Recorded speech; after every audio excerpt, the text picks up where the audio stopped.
Good afternoon, welcome to Italy and welcome to the launch of the all-new Ferrari Portofino. Very excited to bring this content to you. When this car launched at Frankfurt, I couldn't get over the massive aesthetic change over the Ferrari California. As soon as I saw it and I heard about the engine upgrades, I was really excited to drive it. That event was in September, it seems like it was only 5 minutes ago, and now we're here and I'm going to immerse you firsthand in what it's like to drive the all-new Ferrari Portofino. So let's have a quick look around the other specs and cars which are here, and then hop in our own car and immerse you in this brand new retractable hardtop.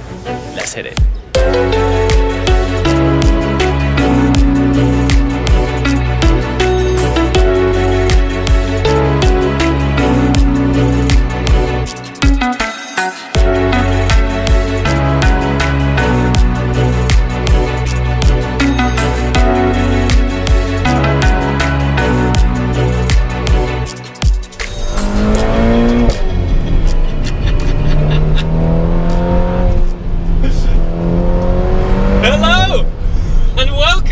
The all-new Ferrari Portofino. We are here in the delightful Italian countryside. The sun is shining, it's February. I am ecstatic and thankful to be here. So, what have we got? Well, a little bit of context. This car is the successor to the Ferrari California and California T. Now, the significance of that car is that it's accounted for around about 20 to 25% of Ferrari's car sales. So, despite what you think of the California, it is actually a really significant car for Ferrari as a brand. Now, let's not beat around the bush. The California has always been the softer car from the Ferrari lineup, especially when it launched. It had the 458 Italia and Ferrari F12 as its brothers, and they are a hell of a lineup to look up to.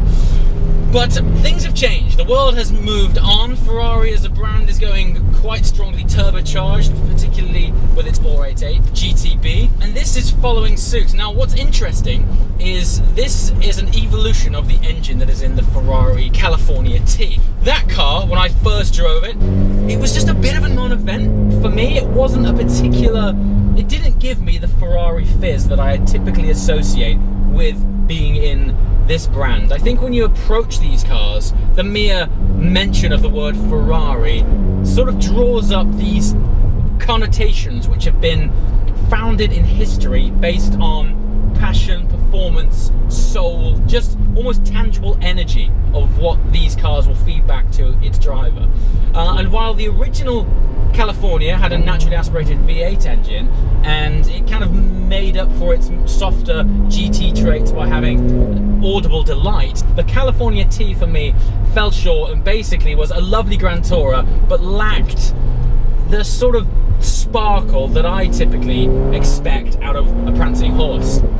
This, however, on paper, things in the engine department don't look too different, but of course, us as humans, as bags of sensors, these little details actually affect us emotionally way more than when we read them on paper. So we're actually now only 40 brake horsepower more. Doesn't sound a great deal, and so we're now up to 600 horsepower. Now you got to remember, this is Ferrari's entry-level car. If you're going to get into a Ferrari, the California T, at least, for me, isn't necessarily what you might expect. It's not the connotations which are drawn up when you get inside one. I'm sure you can tell this is a very different story. The torque is lovely. It is a really thick swell of very usable torque, mated to that dual clutch 7-speed gearbox. What is lovely is when you put this thing in sport on the Manettino, you're getting those nice reassuring taps in the back upon upshifting. There's almost this subtle 488 GTB feel about the drivetrain, and it actually sounds like a 488 too. So the audible delight is back. Now, it's not naturally aspirated, but for a turbo engine, I think it sounds fantastic. So this channel's all about driving, and we are in a Ferrari, and even though it's positioned as their daily GT car, very much still has sprinkles of DNA that have come from history of performance. Check it out.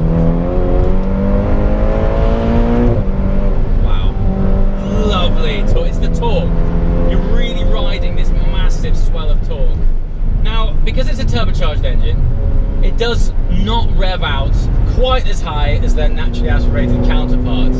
Now, one of the beautiful traits of an engine like that is that you can scream it right out. But where the turbocharged engine makes up for it, and this wonderful gearbox, is that you're constantly shifting because it runs out of steam just before 8,000 RPM. But with a gearbox like this, it's very playful. You're really up and down it, and you're playing it like an instrument. Just listen to how fast it shifts, right?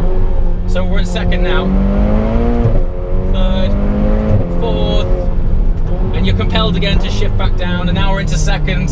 And on tight, twisty roads like this, it's so playful.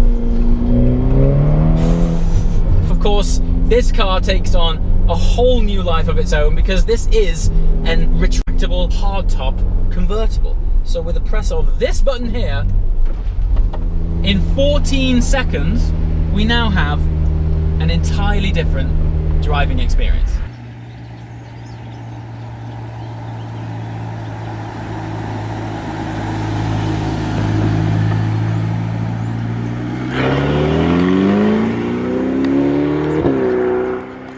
And then you're in a whole new world.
Gearbox is so good.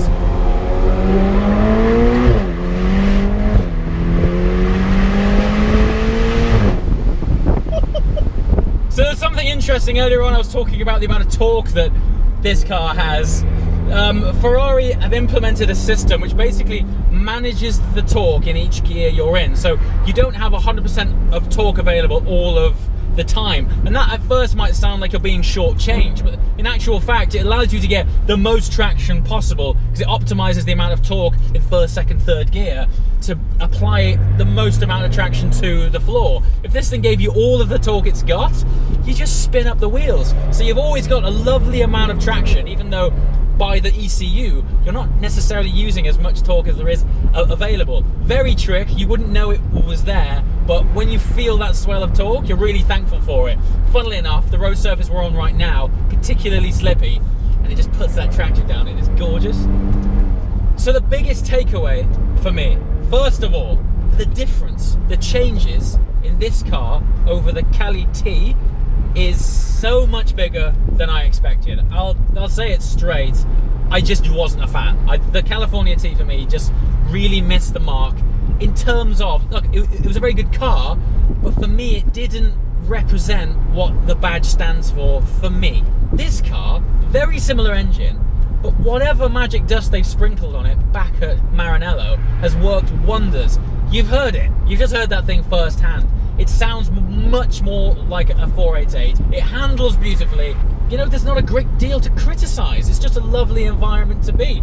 And I think if this was the first Ferrari you experienced, I think they've gone a long way since the California to embody the Ferrari ethos in their entry-level car than they did do with the previous California. And I think that is something not to be underestimated. To be able to get into a Ferrari this good at 166 grand, don't get me wrong, by the time you put options on it, it's going to be pushing 200. But still, by the time you've got in it, I think you're really immersing yourself in the beginnings of what this fantastic brand feels like. As always, guys, thanks for watching, and I shall see you next time. Ciao.